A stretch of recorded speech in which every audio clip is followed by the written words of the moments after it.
Hello viewers, welcome to our lecture series on Indian Ethos in Management, and we have with us Ms. Manisha Sharma ji, and this lecture is for a special segment under symbolic expression, and the topic of today's lecture of mine is Introduction to Indian Ethos in Management.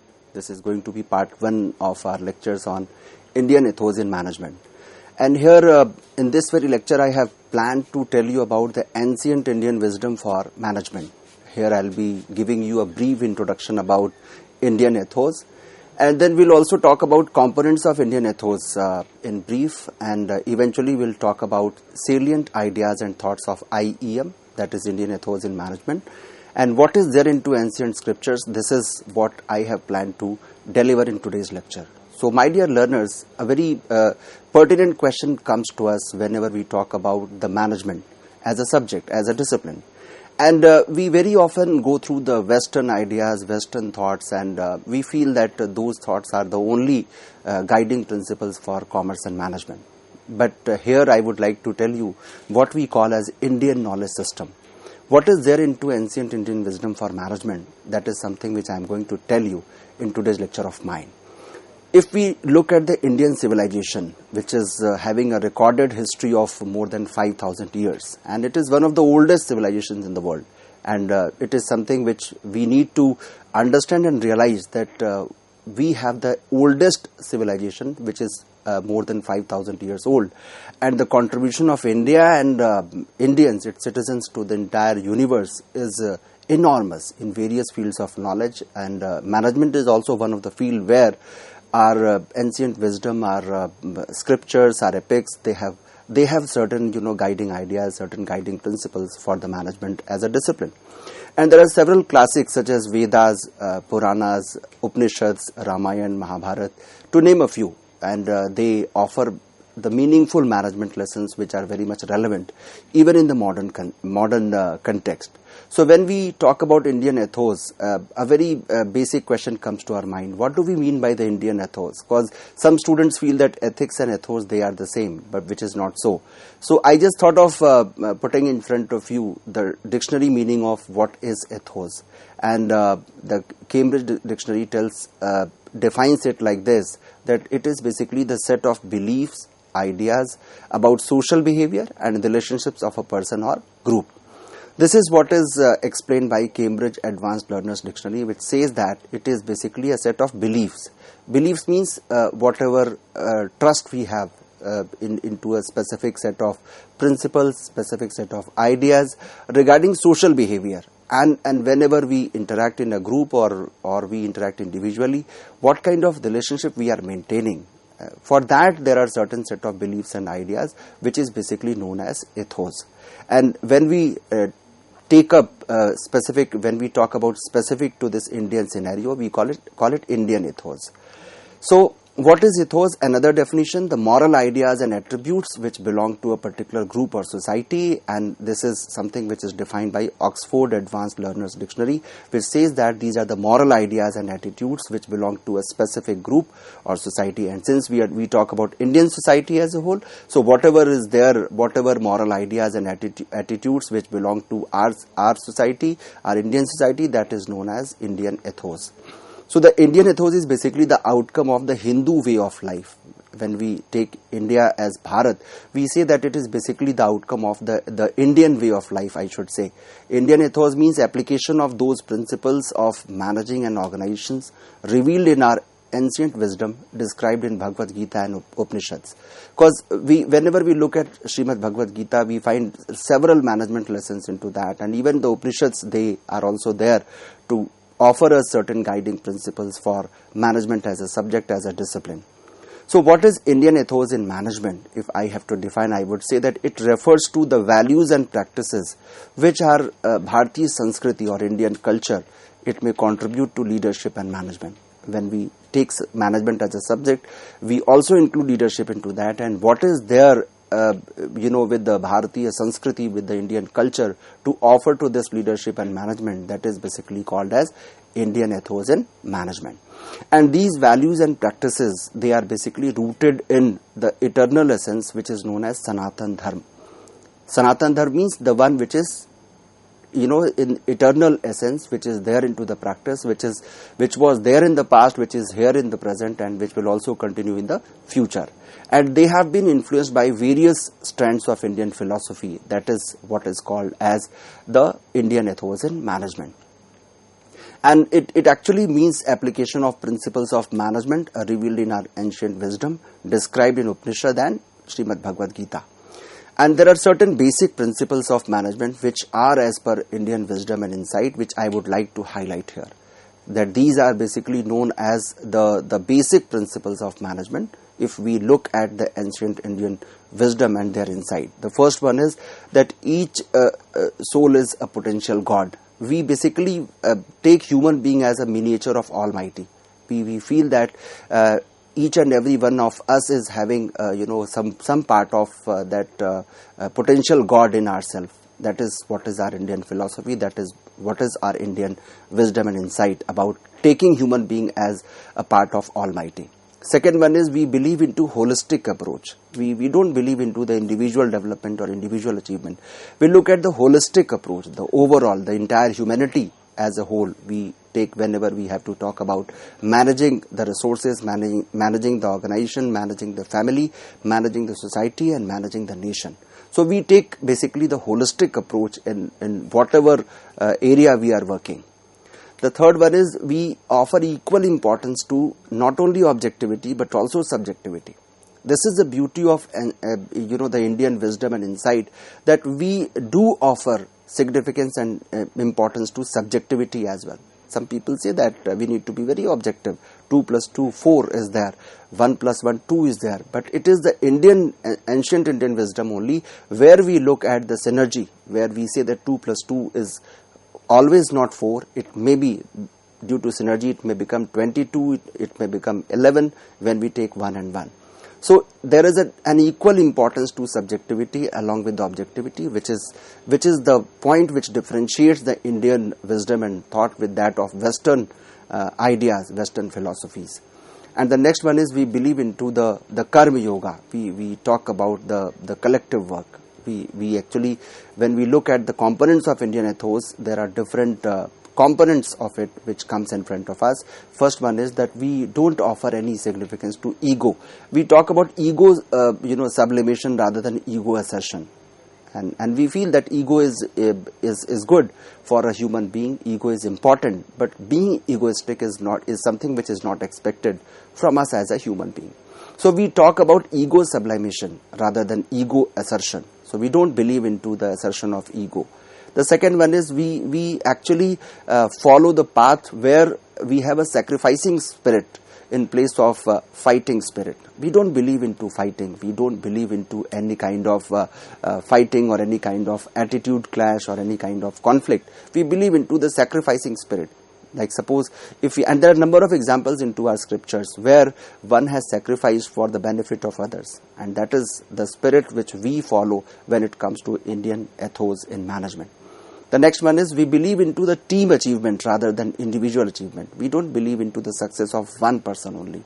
We believe that we should have a team achievement, and at times we find in Indian literature also that there are a number of researchers who have taken team as an acronym, and they call it together everyone earns more, together everyone achieves more. So TEAM, where T stands for together, E stands for everyone, A stands for achieves, and M stands for more. So when we work together, we are supposed to achieve more than what we actually achieve individually. And the next one is spiritual attainment rather than material prosperity. We don't believe into material prosperity. We feel that there has to be spiritual attainment, and it is only the Indian ethos where we talk about the moksha, where we talk about the attainment of that spiritual level, where we talk about that kind of satisfaction, where you feel happy when you give something to others rather than gaining for your own self.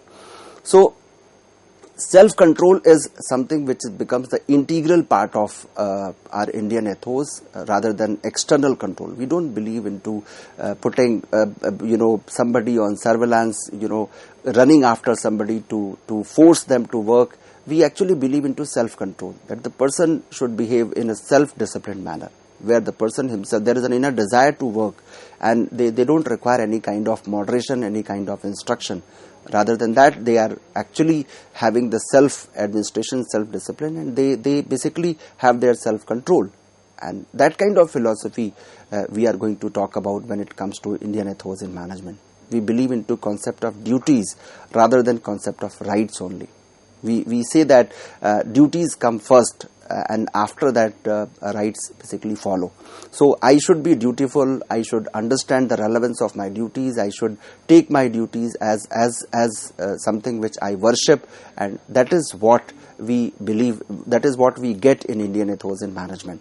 We have to yield, we have to go for yielding rather than dominating. We don't believe into browbeating somebody, we don't believe into dominating somebody. We believe into yielding, that we should work together, and there has to be a cooperative and cohesive environment wherever we are working. And we should have concern for this age world and improvement, and respect for and search for all the truth wherever be its source. So we believe into Ano Bhadra Krito Yantu Vishwata, which means let the noble idea come to us from each and every dimension. So we don't have any kind of apprehension that we know everything or we have everything. So from wherever and whosoever is there to guide us, to give us the truth, we are going to accept that, with wholeheartedly, with all happiness and that acceptance motive. So these are the basically broad principles of Indian ethos in management, which I tried to put in front of you, my dear learners. And whenever we look at the Indian scriptures or Indian literature in this field, I find that it is so rich and it is so convincing that even if you start following one principle of concept of duties, you will find a significant change into your life. You will find significant change at your workplace. You will find your interpersonal relations getting better the moment you believe into the concept of duties. The moment you have self-control, you start improving your relationship with your superiors, with your boss. The moment you think that I should respect for and search for all the truth, it means you're not only speaking, you're also listening to others. Even the nature has taught us by giving 2 ears and 1 mouth that we should listen more than what we speak. So this is the basic. These are the basic roots of Indian ethos in management, which I tried to put in front of you in brief. Now we need to understand what are the ideas and thoughts which are revealed by the ancient scriptures on Indian ethos in management. That I am going to tell you one by one in brief. So those salient ideas and thoughts which we need to understand. So the first one I would like to put in front of you is Atmano Mokshartha Jagat Hitaya Cha. So here all work is taken as an opportunity for doing good. So we feel that whatever work I am assigned to, that is basically an opportunity for me to do good to the world, and in that process I would be gaining materially and spiritually in our lives also. So it is not only for my own welfare, but it is also for the welfare of entire society wherever we are living. So we believe into the philosophy where Atmano Mokshartha Jagat Hitaya Cha. So where we not only think about ourselves, but also for the entire society, the entire universe wherever we are working. We do believe into the material success, but we never forget the spiritual success also, because that is the ultimate destination, that is the ultimate goal of our life. This is what our Indian scripture guides us, suggests us, and this is what we learn from it. Atmano Mokshartha Jagat Hitaya Cha. The second one is Archet Dana Manabhyam. Worship people not only with material things, but also by showing respect to their enterprising divinity within. So we should not worship people only with material things, but we should also offer respect to their enterprising divinity within. Whatever, and every person is blessed with some kind of enterprising divinity by Almighty.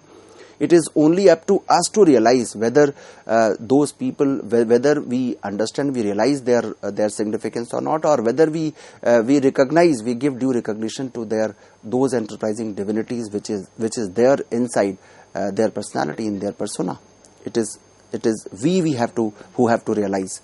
The third one is Atmana Vindate Virya Vidya Vindate Mritam. Strength and inspiration for excelling in work, it is coming from the divine. divine God which is inside us, and through prayer, spiritual readings and unselfish work, selfless work we have to offer. So we have to, first of all, we should respect ourselves, and then we should offer respect to others also. And that is why we believe into दूसरों की जय से पहले खुद को जय करें. So we should respect ourselves and also offer respect to others also. And that is only possible when we believe that we each and everyone on this universe, on this earth, we are part and parcel of that Almighty who is there and who is actually guiding us, motivating us, and because of whose power we are alive, we are working in this world. The next one is Yoga Karmasu Kaushalam. He who works with calm and even mind achieves the most. So if you have that mental peace, if you have that even mind, you are going to achieve the most, and whatever you are supposed to achieve, you will definitely achieve. There is no doubt. And we should not suspect our own skills, our own qualities, because Almighty has blessed us with huge number of qualities, and every person is blessed with at least one quality which we should realize that whether it is there with us or not. And the moment we realize that quality, we are able to excel into that. So we should work with even mind, and the even mind is going to offer you the achievement of your life. Whatever goal you have set for your life, that you are going to achieve. Yadrishi bhavna yasya siddhir bhavati tadrishi. This is basically known as the golden principle of Indian scripture. As we think, so we succeed. What we think, that happens. If we start suspecting our merits, our qualities, if we start suspecting our subordinates that they will not be able to succeed, of course they are not going to succeed. So as we think, so we succeed, and so we become. Attention to means ensures the end. So we have to at least have faith in whatever quality we are having. So my dear learners, why I am giving you these small shlokas from Indian scriptures? The reason is that you need to understand, since the time is limited, we cannot go through each and every shloka in detail. But I am telling you what is there into the Indian scripture with regard to Indian ethos in management. And this is the way you can manage yourself. This is the way you can manage your work-life problems. At times we talk about work-life balances. Don't you think that your work is also part of your life? The moment you start differentiating your work with that of your life, the problem begins, the problem starts. So we should understand that work is also part of life, and life, in our life we have to do a lot of works. So the problem arises when we start thinking, when we start separating both of them, that work is different, life is different, and the conflict arises. And yadrishi bhavna yasya siddhir bhavati tadrishi. So whatever we think, so we succeed. As we think, so we succeed. And we need to understand that we should always have a positive attitude. This shloka indicates about having a positive attitude in your life. Parasparam bhavyanta shreya param vapasyatha. By mutual cooperation, respect and fellow feeling, all of us are going to enjoy the highest good, not only in terms of material but also spiritual. So we should have that sense of mutual cooperation. Rather than conflict, we should have the mutual cooperation. Our Indian scripture never talks about getting competitive or having cutthroat competition, that you have to cut the throat of somebody. No, our ancient scripture never guides for that. We believe into mutual cooperation. And when we respect and we have that fellow feeling, when we have that feeling of belongingness to our family members, to our staff members, wherever we are working, we are supposed to not only enjoy our life, but also we are going to achieve good in terms of material as well as spiritual earnings. So my dear learners, the Indian scripture is basically guiding us to have not only the material achievement but also the spiritual one. We need to attain the highest level of satisfaction, to which you call as delight. Because most of us, we believe into earning some amounts, having their own pay packages, and you feel satisfied. Even if you look at the Western ideas of Maslow's need hierarchy theory, it also talks about self-actualization. That there is a point where the money is something which is not going to motivate you. If you wish to work, you are supposed to have that spiritual attainment. You are supposed to have that satisfaction, sense of satisfaction inside you. Tesham sukham tesham Shanti Shashwati. Infinite happiness and infinite peace come to them who see the divine in all beings. So if you are able to somehow see the divine in all beings, and when I say all beings, it includes not only human beings but also all beings, whether it is human or not human beings, all of them are included. If you start looking divine in all of them, you are going to achieve the infinite level of happiness. You can't even imagine that this can be the extent of happiness I can get. This can be the extent of infinite peace which is coming to me when I see divine in all beings. Because the problem is in me only. We never eliminate dust from our face. We always try to clean the mirror only. So it is the face which is having dust, and unless we remove that, unless we clean that dust, the mirror is not going to show us the clear picture. So the happiness is coming from within. It is coming from our own self. Paraspar Devo Bhava. Regard each and every person. Regard others as a divine being. And all of us, they have the same consciousness through our packages, and containers are different. So the packages and containers are different, but we are basically having the same level of consciousness by the nature. Nature has given us the similar level of consciousness, the similar level of understanding. It is only up to us to decide whether we are paying regard to others, or we are spreading hatred among others. So, my dear learners, if you look at these scriptures, these shlokas, at times you feel that you are basically going through certain pravachan of a priest. No, it is basically the way of life. Some people think that after retirement I would start reading these scriptures and then I would learn. And they assume it to be a retirement package, plan for retirement. But basically it is a plan for life. Make it your plan for life.